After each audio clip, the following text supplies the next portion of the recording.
Kapal Indo-Amerika cuma berjarak 150 km dari Iran, tapi mengapa Iran justru tidak menyerangnya dan malah membombardir wilayah negara Teluk?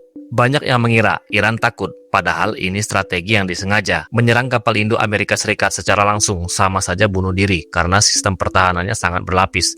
Iran sengaja menghindari perang konvensional terbuka. Sebaliknya, Iran menargetkan fasilitas militer Amerika di negara-negara Teluk. Tujuannya satu, melancarkan tekanan geopolitik dan melipat gandakan ongkos perang yang harus ditanggung Washington. Strategi ini berhasil memukul anggaran Amerika. Biaya perang Amerika membengkak hingga puluhan miliar dolar, sementara basis rudal Iran bisa bangkit lagi dalam hitungan minggu. Semakin mahal biaya perang bagi Amerika, semakin besar peluang mereka terdesak ke meja negosiasi. Bagaimana menurutmu?